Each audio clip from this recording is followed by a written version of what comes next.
Hi, welcome to the live stream. I'm at JCU today, James Cook University, and I'll be sharing a little bit more about the Singapore campus of James Cook University.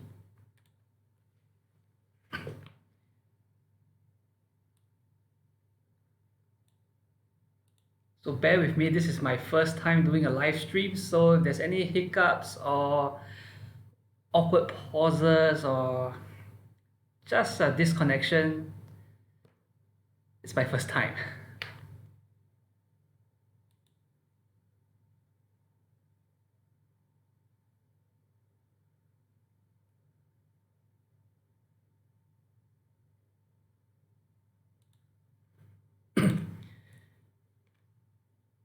Okay, so the topic I'm covering today is why JCU, getting to know us. And yeah, this was created by me.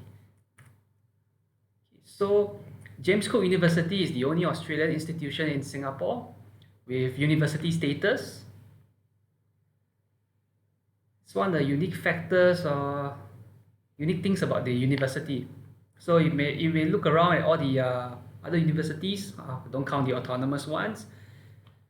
They call themselves academies, institutions, but no one actually uses the word university because it's some legal requirement where they can't actually use the term university. But JCU has been afforded university status, and that's what makes it so unique. And yes, it's one of the common questions I used to get when I first joined the university way back in 2017. We're not a culinary arts school. The reason behind the name is that it's named after Captain James Cook. He's a British explorer who charted the eastern seaboard of Australia in 1770s. So as you can guess by now, James Cook University is an Australian university. It's a state-owned university in Australia and was established on the 20th of April 1970. That basically means it's funded by the Australian government. But here in Singapore, one of the interesting things is that the Singapore campus of James Cook University has the EduTrust Star status. So not only do we have it, we were the first to have it and the first to have it successfully renewed. The university also has the Singapore Quality Class Star.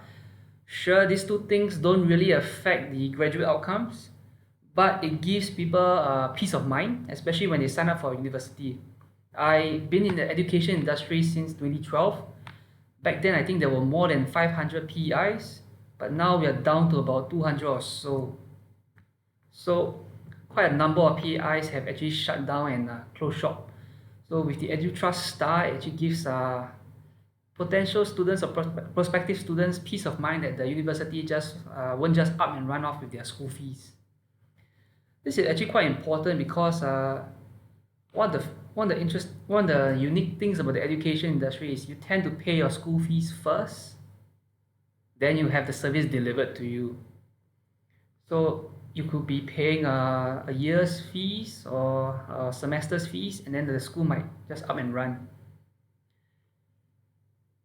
But the EduTrust Star is basically what holds the school accountable and protects the students. So James Cook University has 3 campuses. They are located in Cairns and Townsville in Australia. And of course, we have the Singapore campus here in Singapore. So the interesting thing is that students, when they come to James Cook University, they get to build their portfolio.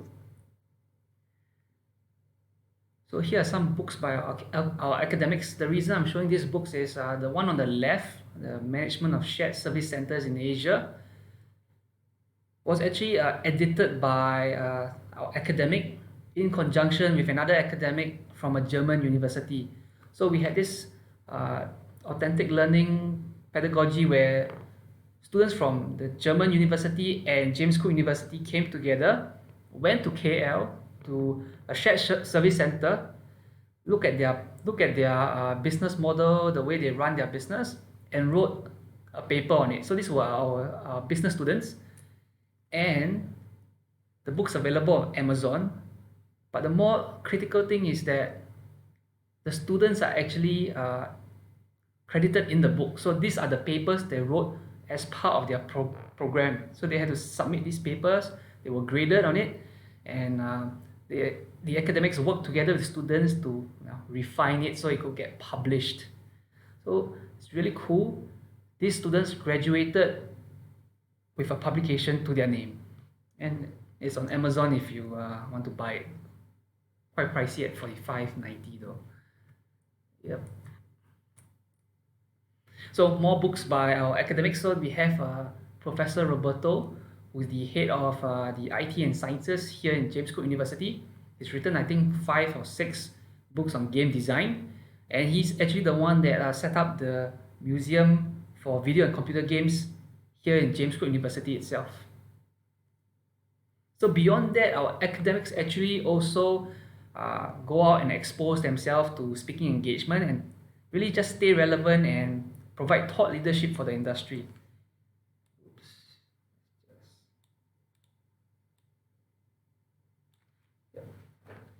So here we have Professor Adrian Kwa at the conference on nano micromaterials for circular economy and the sustainability in the East Asia Pacific. I believe this was at NUS. The important thing here is we have academics who are going around getting their name out, being at the forefront of research so that they can actually bring the latest news and technologies into their teaching. So if you know anything about research, it can take time. Papers take time to be written, and then they take time to get published as well. Depending on the paper, it might take up to a year just to get it reviewed get it peer reviewed and then finally published. This is not counting all the edits that they may have to do, that the academics have to do, and then resubmit, and the whole process begins again. So by having academics active in research and being thought leaders, students actually benefit by having the latest news, latest technologies, latest the thought leaders actually teaching the classes. So they don't have to wait for the paper to be out before they actually see these latest findings. And beyond that, of course, we have career services and student life. So university is not just about education, it's also about career services, student life, because most of the time when students are in a university, we want them to be well-rounded, all-rounded students. So they beyond just the academics, they do things like join clubs and societies, do volunteer work, be involved in the community. And most people, when they come to a university, they're actually looking to graduate and get a job. So that's where the career services department comes in. So they run a lot of workshops. These are things like resume writing, interview skills, and then we also have internship opportunities. So students actually get to go on internships, and we arrange for these internships to be in the final semester and the final module they have to take. So most of the time, if the employer is happy with them, they can give the student a good grade. The student can graduate because of that good grade and then continue working with the company. We have had 2 students go to Japan for their internship in a hotel, and they had some really good experience. One of the students even got featured in the Berita Harian after coming back from her internship. Of course, we have career fairs. We have about 2 or 3 a year. The most recent one, we had people from WSG come down. It was a collaboration with them. So students can actually try to find jobs. We even arrange sometimes for job placement. So if a student comes to the career services team and they are looking for a job in a specific industry, the career services department will try to link up with the the industry, the hiring managers, the recruiters, and then place the students in the job. But of course, it's a two-way street. Just because we give you the opportunity to get interviewed, we don't guarantee the job. So there's still the employer still has a say. So the student actually has to impress the employer. If a university can guarantee students a job, I think it'd be quite impressive. But I'll be wary about people guaranteeing jobs, right? I mean, even my job wasn't guaranteed. Of course, student life. So JCU is quite diverse with many nationalities studying in the campus. So we have student groups based on nationalities. So this is a way for students to bond and stay close to their cultures, even though they are miles away. This way, they actually don't get too homesick. It's basically a social support group. But of course, it's not just little enclaves of different nationalities in the university. We have volunteer groups, we have outdoor activities, so students from all over come together and volunteer together and mingle basically, and more importantly, be involved with the local community. That's where the integration comes in. So now that I got the more fluffy stuff out of the way, most of the time people will come to my marketing team and ask for the very hard academic information. Those are really core questions like academic entry points. So things like when the if you are an O-level student, where do you fit into the university? Can you go for a degree straight away? Is there a foundation program? So these are the academic entry points. There's the pre-university foundation program. And before that, you go in with GCE O-levels, or if you're from the IB program, completing the middle year program where you are at least year 10, you can go into the pre-university foundation program. If you have A-levels but don't meet the direct entry requirements, or a high school diploma without the IB, so there are cases where people have completed the IB program, or they've been through high school, they completed the high school program, but they didn't do all the required subjects to get the IB diploma. So that's this diploma of higher education is really for them. And of course, if you have A-levels and meet the direct entry requirements, or the IB diploma, you can go straight to a degree program. So one of the more confusing things at JCU is the trimester system. The number one question I seem to get with people is, how is it the program is 3 years in Australia but only 2 years in Singapore? So the real reason for this is because Australia uses a semester system. This means there are 2 semesters in a year, whereas in Singapore there are 3 trimesters in a year. Sorry. There's 2 semesters in a year and 3 trimesters in a year. So how that works is there are 4 subjects per trimester or semester, but because the Singapore system has 3 trimesters, you do 12 subjects in a year, whereas the students in the Australian campus actually do 8 subjects in a year. So you do 4 extra subjects in Singapore, which is why you can complete a 3-year program in 2 years. So it's not a matter of cutting down subjects, skimping on the class and contact hours. In fact, the contact hours are exactly the same. It's just that we may not have a really long holiday like the summer holidays in Australia. We don't have the long December holidays in Singapore. So it's a slightly different system, but it helps provide speed to market so the graduates can actually graduate faster and go out into the workforce, which is what most people are actually looking out for when they come to JCU. Yep, so don't worry, there's ample break time. So students will have a 1-week break every 5 weeks, a 2-week exam break, and a 3-week holiday break. Yes, it's a lot shorter, but then you graduate a year in advance. Yeah. Another question we always get asked is, Will the certificate be the same? Yes. So the certificate and the transcripts are identical, as if you studied in the Australian campus.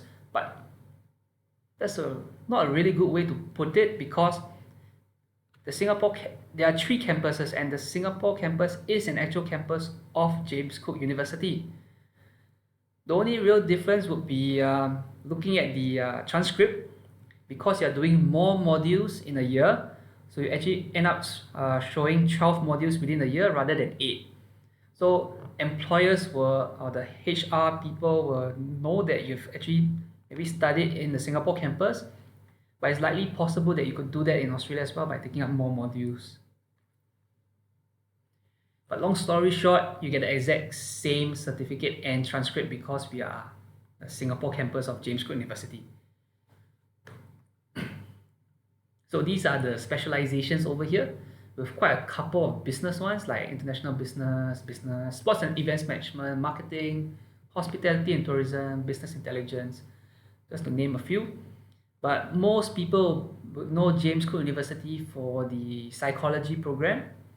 We are one of the few with the undergraduate till the master's level. And if you're looking at becoming a clinical psychologist, our master's program actually meets the registration requirements for the academic, for the applied masters in psychology. So if you look at the Singapore Psychological Society website and check on the Singapore Register of Psychologists FAQs, they will define what is necessary, or what kind of program is necessary to get registered. Of course, there are other requirements, but there are some specific requirements for your academic qualifications. We also have an aquaculture program. I believe we are the only one in Singapore. So aquaculture is, to put it really bluntly, is fish farming. But you should see the fish farms these days. They're actually high-tech facilities. It's not just the kelongs in off Changi or Pasir Ris that we normally think of when we think of fish farming. They're using sensors. They are using science to determine the type of feed and how much to feed. So it's really quite high-tech these days. And we actually have our own facilities, own teaching lab and aquaculture facilities in the campus itself. So students actually get to do things like, I believe they have done aquaponics projects where they do fish plus plants and they try to grow them as a closed loop system. But we actually have the proper aquaculture tanks where students get used to it before they actually go into the workforce. So it's actually quite applied for this learning at JCU. So in summary, why JCU? We are top 2% worldwide based on the international rankings. We have lecturers with PhDs, but more importantly, they have industry experience. We have learning modes to suit your needs, and the authentic learning pedagogy, as I've described with the aquaculture and the students who went over to the shared services center. So, anyone have any questions? Probably not, but probably not right now. But feel free to ask the questions in the comments. I'll be keeping an eye on them and responding. If you need to contact anyone from the university, I'll leave the details in the description of the video when it eventually goes up and as a recording. So just feel free to call the person in charge of the program, and they might get in touch with you for more detailed consultation. Right, thank you.